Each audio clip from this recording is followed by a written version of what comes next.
Kenny, so there you see, so Spain get 2 wins from 2. They are safely through to the next round. Italy will need to pick something else up to make absolutely sure. But just a reminder, the top 4 teams who finish in 3rd place also go through. So the level of jeopardy is quite low. Italy taking on Croatia the next game. Croatia, who've been very disappointing so far. Kenny Cunningham said, Kevin, that it was a comfortable evening for Spain. Was it more a comfortable 92 minutes? How do they end up almost hanging on at the end there? I know, that's the danger. It's the most comfortable 1-0 you'll see in a long time. Italy were absolutely dominated, but still, that's the danger of football. Only when you score. They hit the post a couple of times. They had, even right at the end, Spain had 2 one-on-ones with Perez when they came off the bench, but Italy still had, you know, when it's 1-0, the 1 or 2 times that they got into the Spanish half, and a couple of corners at the end. But Spain will be delighted with their performance. The midfield 3, Rodri, Pedri and Ruiz, absolutely dominated the game. Italy couldn't get out of their own half. I think, was it the 51st minute was the first time we saw Italy muster any sort of an attack into the Spanish half. I mean, you're using the phrase attack loosely. The more entered very loosely, yeah. They sauntered up for a little trip, but it was, we said on paper the last day after Spain beat Croatia 3-0, it didn't tell the full story, that there was weaknesses in the Spanish team. An OG and a 1-0 win doesn't tell the story of this game. Spain were totally in control, and Italy really didn't offer anything to get overly excited about. I know we're always afraid to write off the Italians because of how they approached Euro 2020, but it would take a massive shift in approach to see them going far in this tournament. But at the same time, did it not give us a chance to see whether or not Spain can answer those questions that have been posed? Yeah, it gave us a chance to see how good Spain could be. The 2 wide men especially, very unlucky, both Yamal and Williams, not to get a few goals each. They were really good, going both ways, cutting in, having shots, going out on the outside and crossing balls. I suppose the one question that'll still leave open for Spain, I brought up beforehand about their defensive frailties. Well, that wasn't tested tonight. You know, the back 4 weren't once, I think.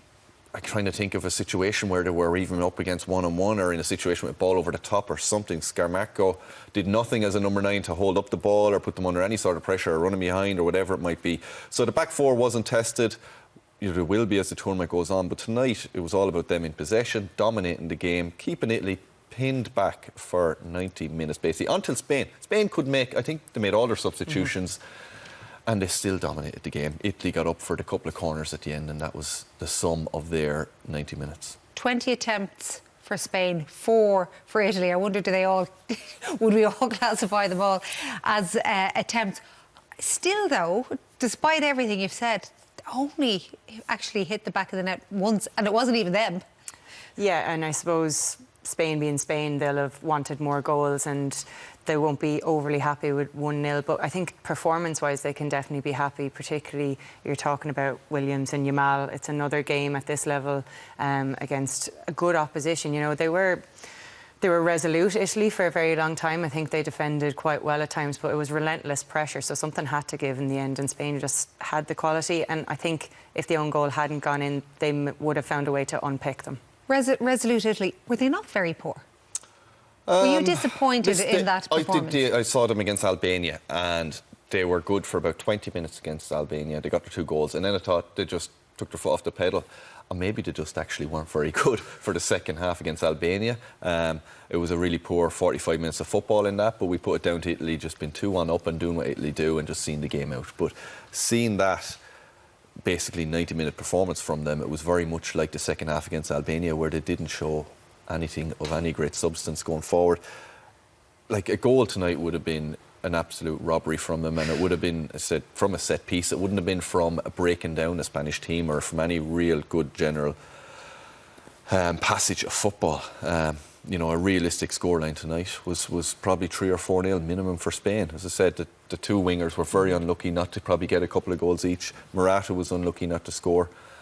That OG was the least they deserved. Yeah, and I think if you're willing to concede that much possession, you have to have a central striker who can hold up the ball and allow support to come into play. But there was none of that. It was you know, they didn't even try long balls. It was just sloppy when they did get it. It was mostly just headed clearances, and Spain were picking up the second ball no problem under not enough pressure. They were happy enough to camp rather than showing any ambition to even get the press any bit higher. So, like I said, it doesn't do Spain any good, you know, in how they are defensively, but they'll be happy with an easy enough night and certainly be able to make changes going into that last game. So Spain have beaten Italy by 1-0. On paper, 2 impressive performances from the Spaniards, but you do question the quality of the opposition.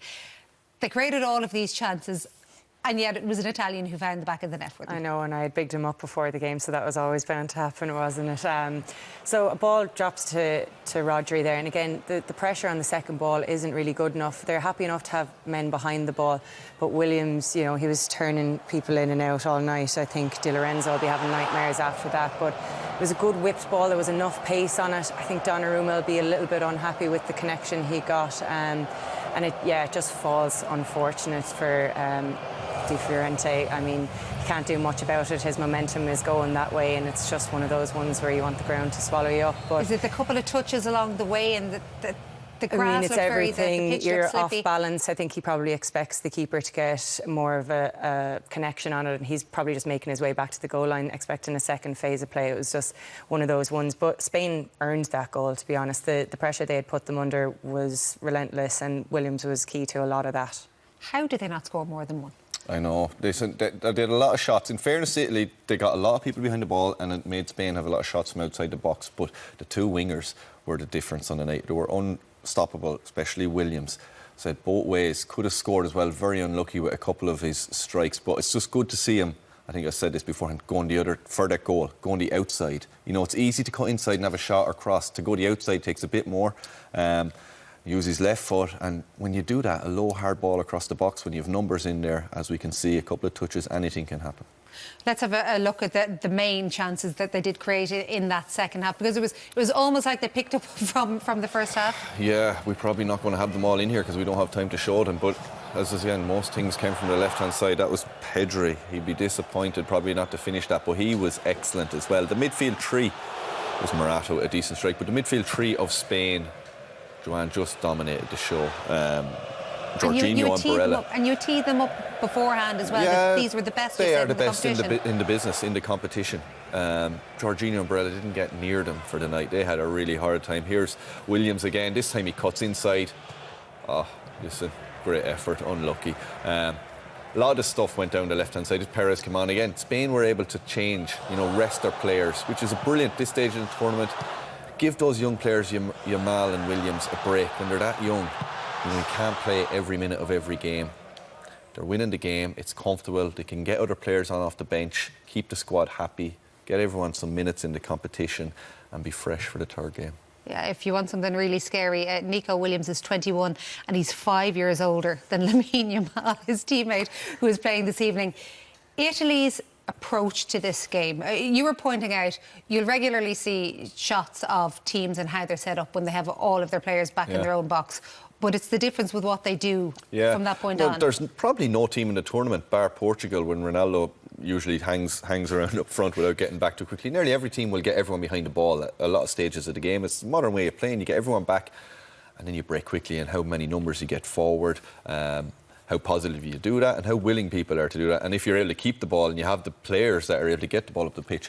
Italy did the defensive side of it, people behind the ball, but when they did win it back, they just misplaced pass after pass, and you need someone forward. Scamacca, and this was the only time in the second half. This is what you need your number 9 doing, winning that first ball against the 2 centre halves, turning everyone to get up the pitch. Listen, he doesn't play a good pass there, but that's the general idea, that you get people up the pitch, you get numbers, you take the pressure off, you get a breather, and you create a few chances. There's another chance where they broke. But that first clip, there was only one player bursting themselves to get into the box, and I think that just shows a little bit of a lack of ambition. This was at the very end of the game where they were just going for broke, and it was a long cross into the box. They won themselves a corner, but they could have been doing that much earlier in the half if they felt like they could do it. I don't know, do they believe that they can go at a team like Spain? Yeah, I'd say they were afraid of getting exposed. I mean, they were still getting turned in and out by the Spanish wingers, even with that amount of players behind the ball. So I think you wouldn't expect Italy to play with fear. You just say that, oh, that's the way the Italians play. I think they would have liked to have gotten out there with a draw, though. They will have to go into that Croatia match and be a little bit more expansive and go for it. I don't think they were able to tonight. Yeah. They're just, every pass, the amount of misplaced pass from Jorginho, you don't expect to see it. You expect them to just have a bit more guile. You saw them fouling and wasting time, and after they're 1-0 down, you expect them just to have more about them. I was sure after seeing they scored a couple of good goals against Albania up the left-hand side. DiMarco was really important for them tonight. I didn't see him get forward once. It was just a strange performance. It was like they played like a minnow would play against Spain, but they're Italy, and you just expect more than that. But maybe they just don't have the players anymore to do that. We should remind people that before a kick-off you did both question whether or not either team would be all that pushed about winning this game, given that they would fancy themselves in their next matches anyway and going through. Yeah, but I think once Spain got into the game and they saw how much they could dominate possession and they weren't being put under pressure, they would have put that expectation on themselves to go and win the game. And like I said, I think they'll probably be disappointed that they didn't get more goals, if anything. They'll see it as job done. I think their fans will be pretty happy with what they've seen so far. They're building momentum. The only other team that you'd say have made more of a mark than them is probably Germany at this point. The other big teams, Portugal, England, they've gone a little bit under par, whereas Spain seemed to be building, and they had gone a little bit under the radar in the build-up just because of how much we were talking about Portugal, how much we were talking about England. So I think that they're building nicely. Did you see evidence of what we talked about beforehand, that they can mix things up? Obviously, the fact that the wingers featured so prominently would suggest that you did. Yeah, no, they were exciting to watch. It was one goal, it was no G, but we were still on the edge of your seat. I just love seeing good wingers being direct, taking people on, whether they're shooting themselves or setting up for others. It was a good watch from a Spanish point of view, watching the game as a 1-0 game goes. If you're an Italian watching it, it's a horrible match. You have nothing. They gave us nothing to talk about, nothing to get you off the edge of your seat. But Spain will be very happy as you could be with a 1-0 win, with it being an OG. I think they did everything they could possibly do to win the game by more, and the performance was top class. Yeah, we praised them for being direct as well, but some of their interplay was really good as well, and Pedri was really central to a lot of that, and we kind of didn't build him up in the pre-match because he's almost like a veteran compared to Yamal, but yeah, he showed his class today and again got some rest. Obviously Rodri won't play the next game as well. It'll probably be good for him. He's had a really long season, so they won't be worried about his yellow card, so that's another positive to take. That's one thing the Italians did do, go around and stamp on a few people and put in a few tough tackles, but in fairness the Spanish got up and went again. No one came off injured as well. I thought Rodri looked like he might be. He got stood on and his medial smashed at the same time, but he got up and finished the game, and he said positive for Spain now. They're through now. They can rest them in the third game. They can get everyone else on. Keeps in the squad. It's a tournament. They're a long time together. They have a big squad. It's nearly about keeping the lads who aren't playing happy as well, to keep the whole place happy. They'll be able to do that in the third game. They'll be able to mix it up a bit now and get minutes for everyone. So you're expecting then big changes coming from Spain next time out? Yeah, I think you have to. I think it's a good opportunity to rest players. They'll be thinking now, we'll go far, we'll go deep into the tournament, the legs will maybe start to wane. Just the likes of Rodri and guys who've played deep into the Champions League, it's been a long, hard season for them. So even that extra day of rest, they'll be delighted with it. You said that Italy didn't give us much to talk about. They gave us a bit of head scratching to do, because you wonder what was their approach and thinking heading into that game. But you're also thinking, we knew they weren't as good as they were supposed to be, but we said the same thing back for Euro 2020. But they really don't look like they have a huge amount to offer going forward, do they? No, they set up like they were trying to come out of that with a 0-0, basically trying to defend for their lives and hope to get something. They were time wasting in the first half. They were time wasting, and they were, the previous Euros, Euro 2020, they still started the tournament. They started the tournament better than they did now. I think they won the first game maybe 3-0. Yeah.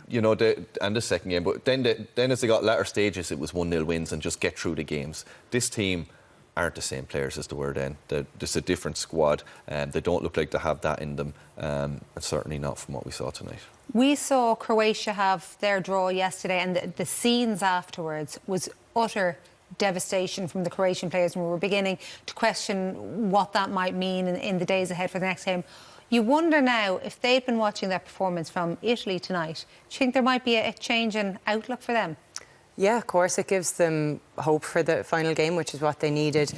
Look, the Spain game put them on the back foot massively just in terms of their goal difference, but you think if any team is there to be taken, it is Italy. The only thing is they won't concede a huge amount of goals. We saw Spain's attacking prowess today, and again, they only managed to get one goal, so if they can keep the scoreline down, that'll be huge. But also, Modric, possibly his last game, could it be a big bounce for him as well? I don't know, do they have enough to do that against Italy? I think it could be a bit of a stalemate, but again, you never know.